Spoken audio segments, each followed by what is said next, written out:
Gabon eta ongitorri guzti Goiena Telebistako magazinera otsailaren 14 da gaur. Bai, alde guztietan gogor ekarri diguten moduan San Valentin eguna. Eta hementxe gatoz gu asteko azken magazinari ekiteko prest. Gaurko gure magazinean euskarazko hedabideak hartu behar ditugu izpide lehenengo minutuetan. Hemen saio honetan aurretik ere hitz egin dugu ekimen elkarteari buruz. Ekimen da herri izaerako euskarazko hedabideak batzen dituen elkartea eta esan behar da dagoeneko baduela zuzendaria Alberto Barandiaran da bera eta bera izango dugu platoan gurekin, elkartearen lehenengo urratsen inguruan berba egiteko eta etorkizunera begira dituzten erronkak zeintzuk diren jakiteko. Hori magazinaren lehenengo zatian izango da, bigarren zatian aldiz, hegazkin hartu eta Atlantikoaren beste aldera egingo dugu, Memphis hirira hain zuzen ere. Eta zergatik bertara?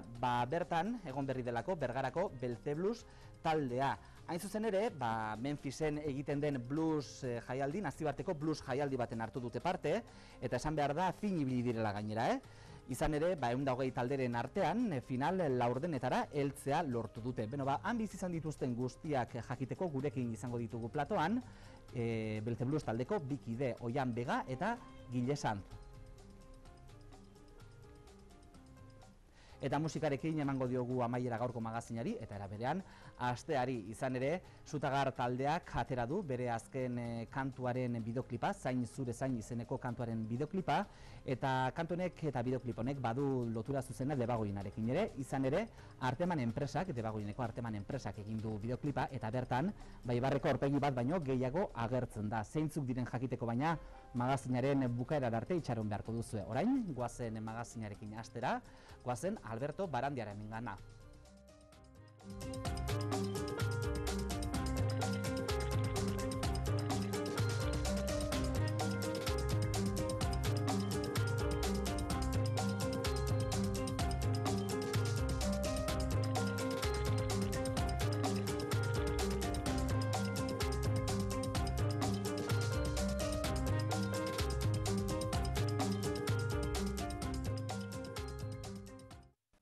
Herri izaerako euskarazko hedabideen elkartea da ekimen eta bertan batzen dira 50 hedabidetik gora.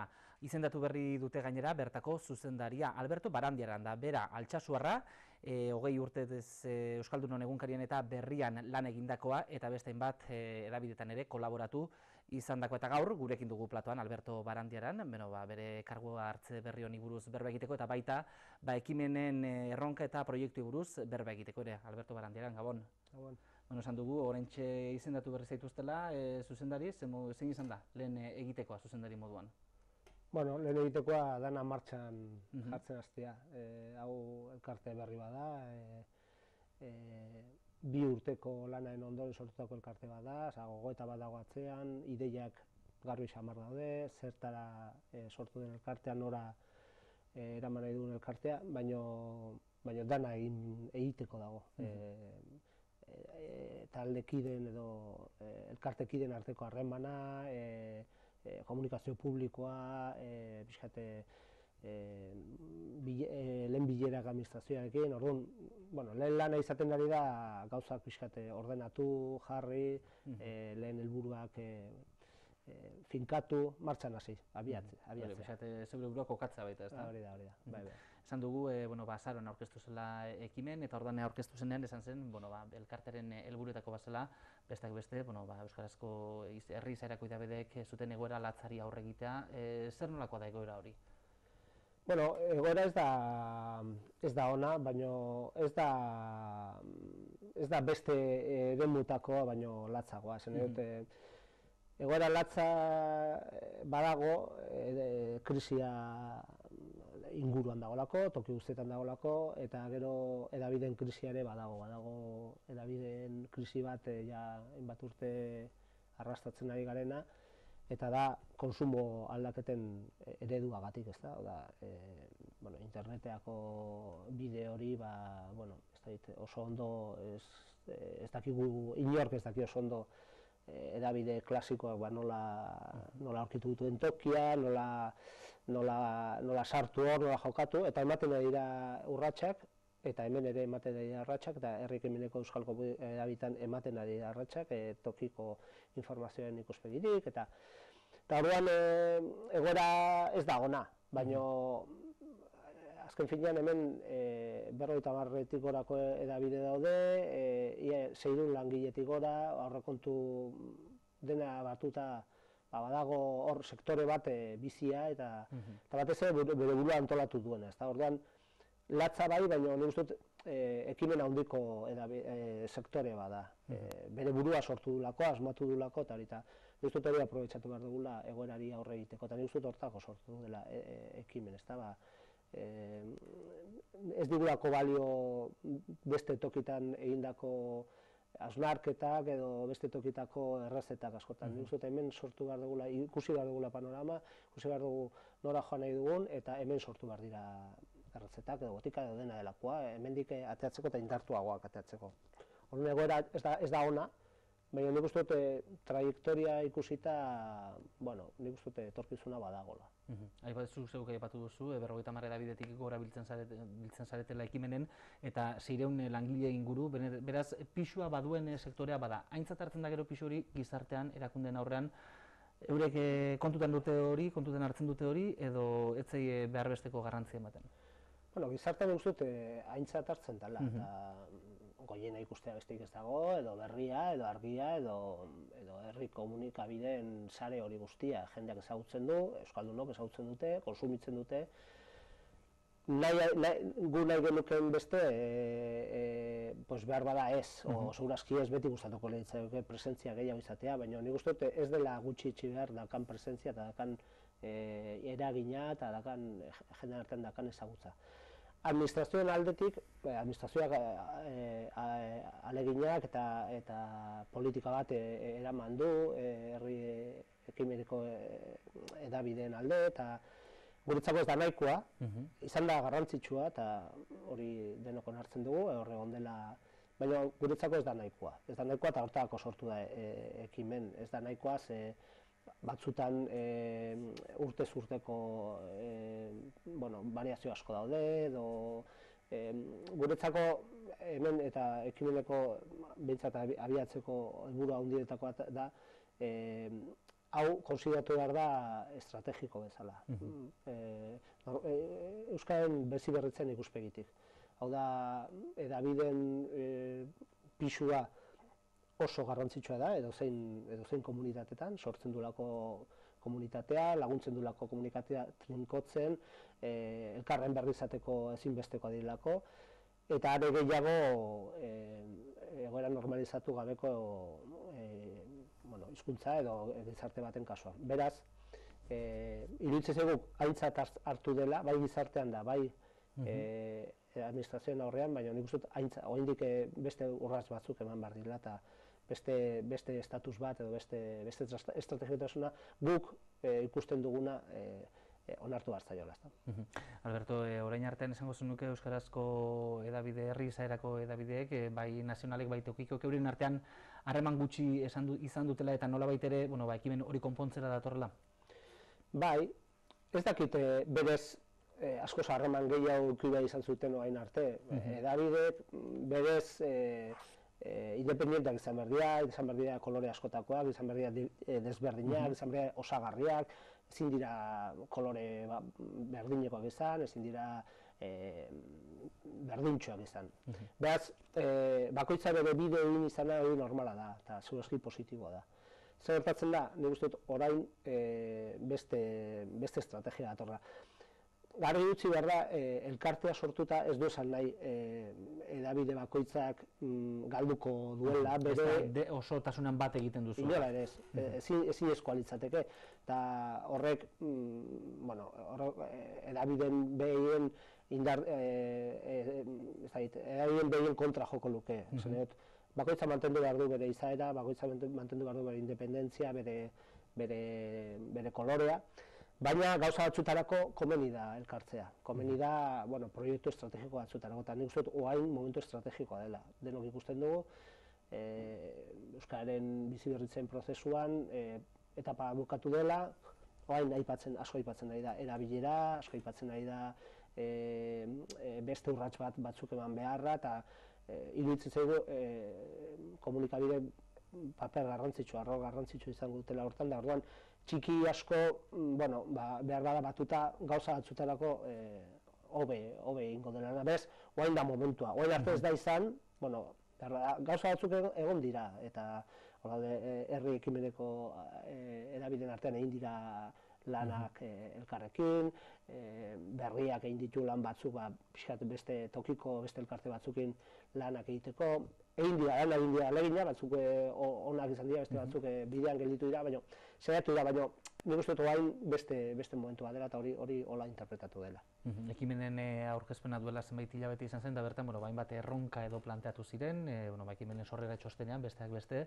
Erronka horien artean, zeintzuk izango lirateke garrantzitsuenak eta zeintzuk premiazkoenak?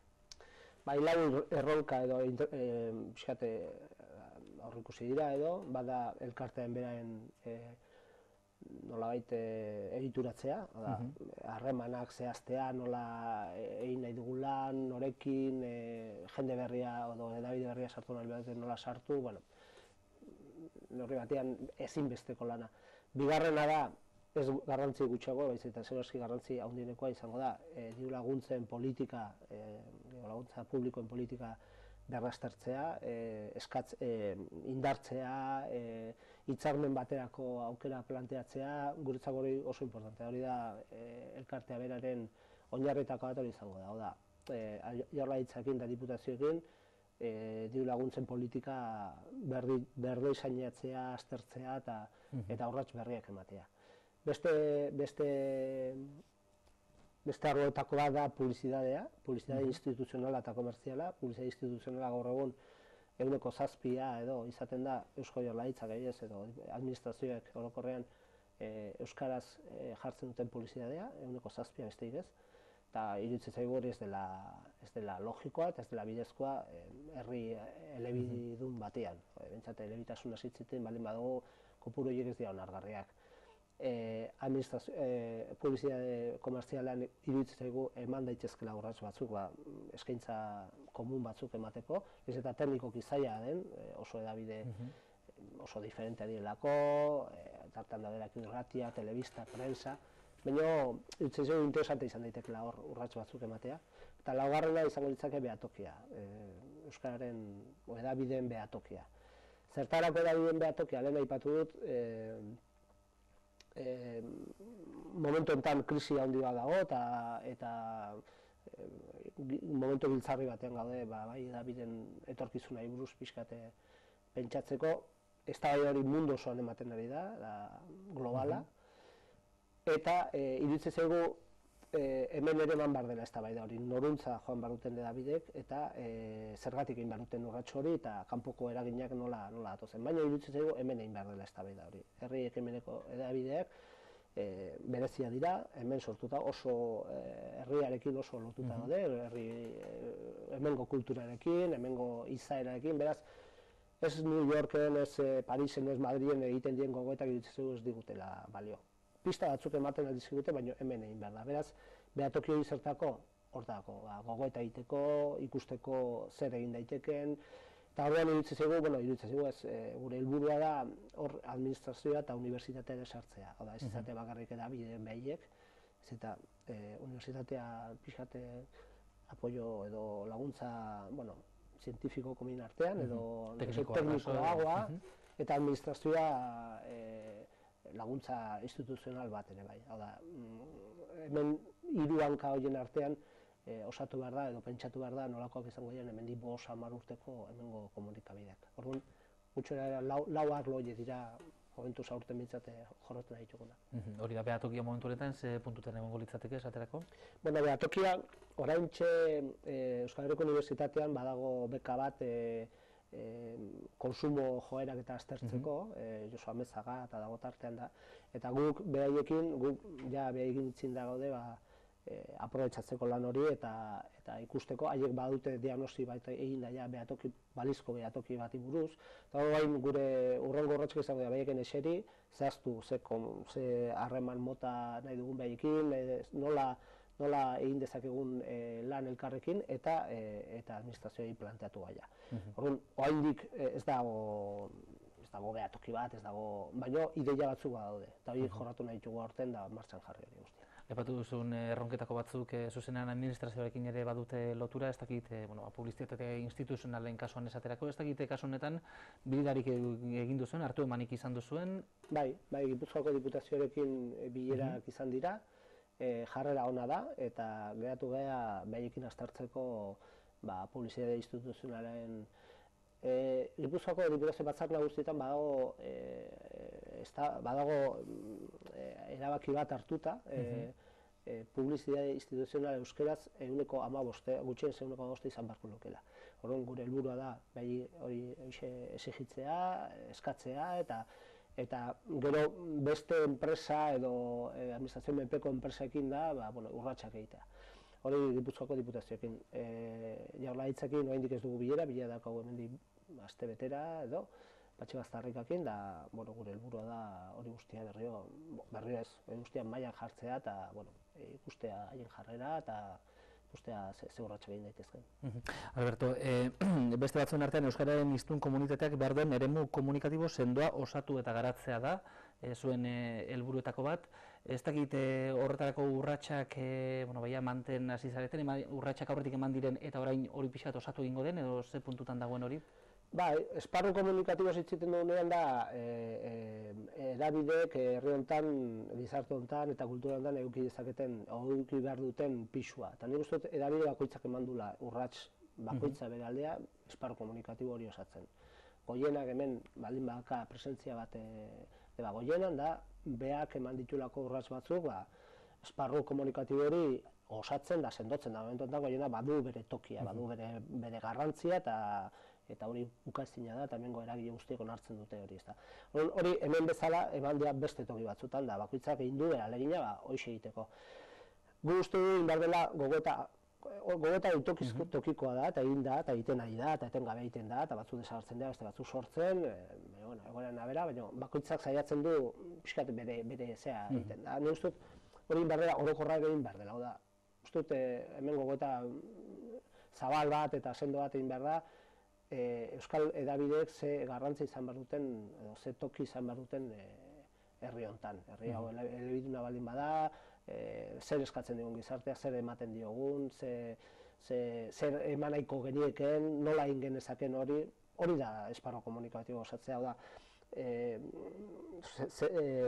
Nabarmentzea ze garrantzia dakaten eta nola egin hori, nola lotuz administrazioekin ze papera eduki eta hori guztia ematen du teorikoa, baina oso egin da ja, bakoitzak egin du berian, batzutan inkostienteki baina egin du eta ja bakoitzak badaki ze tokia dakan da, puskat hori Euskal Herri osoan pentsatu, begiratu eta hori guztia gogoeta luze izango da, segurazki, baina nik uste dut oso garrantzitsua dela. 50 herri zaerako edabide baino gehiago ekimenen, eta hori Euskal Herrian hizkuntze komunitatea oso zabala ere, ez den leku batean. Alde horretik esan daiteke, emankorra dela Euskal Hedabideen jarduna edo Euskal Hedabideen sorrera hori ugaria dela? Nik uste dut ez dagoela zalantzarik, azken 30 urte honetan hasi argiak, 80ko hamarkadaren hasieran da esan zuenean gu gara euskal prentsa eta gero berriaren sorrerakin da tartean noski Arrasate presen hortik atea den zea guztia emankorra badela dudarik ez dago eta ez daude adibide asko maila hontako kultur sarearenak. Baina egia da oso zabala eta oso emankorra izan da ere aula dela, txikiak gaelako askotan eta ezin dugulako konpetitu askotan behintzat maila berean erdazko komunikabideekin eta hori guztia sortzen du paradoja batzu, emankortasun horrek ez duela aportatzen sendotasun batzutan, da orduan hori da pele eta behintzat erronka handienetako bat hori da. Emankortasuna dagoen joera sortzeko eta bultzatzeko eta atxikimendua lortzeko, hori sendotasun bihur dadin, eta konsumoa, irakurle, ikusle, entzule konsumoak, interneteko eraginkortasuna handiagoa, hori da gutxora bera, egin behar dena. Bukatzaldera joateko, Alberto, esan dugu, herri izaerako edabidek osatzen duzuela ekimen, badaude euskarazko edabideak, publikoak baita ere, ETB bat esaterako, edo Euskadi Irratia ez dakit hauekin hartu emanik baduzuen, elkarlanerako asmorik baduzuen? Oraindik ez da harremanik izan, gure elkartea sortu da, ez da sortu hortako, sortu da gure edabideak sendotzeko, trinkotzeko eta aurrera eramateko, baina uste dut egin beharko dela lan hori, eta nik uste dut hemen eztabaida bat dagoela pixkate askotan ateatzen nahi, eta orain uste dut aurten nahi ez azaleatuko dena indarrez, eta da Euskal Telebistakin, EITB-rekin ze harreman egon behar den, zein den EITB-ren rola Euskararen bizi berritzean edo komunitate honen trinkotzean, eta zertarako sortu zen EITB eta zertan dagoen hori. Ez da gure eztabaida, uste dut gizartean eztabaida dela, baina nik uste dut gu ere hor egon beharko genukela, edo bintzate egongo garela, bintzate hori ez da gure lehentasun arteko gauza bat, baina gu ere hor nik uste dut egon beharko genukela. Ikusiko nola joan eztabaida, nik uste dut administrazioan eta jaurlaritzan bertan uste dut eztabaida horri heldu beharko jotela, eta gu prest gaude hor egoteko bai. Alberto Barandiaran, eskerrik asko gaur gurekin izateagatik eta xehetasun hau guztiak emateagatik, eta suerte on zure eginkizun berrian. Eskerrik asko. Guk orain aurrera egin behar dugu magazinarekin, eten txiki bat egin behar dugu, eta bueltan Memphisera joango gara.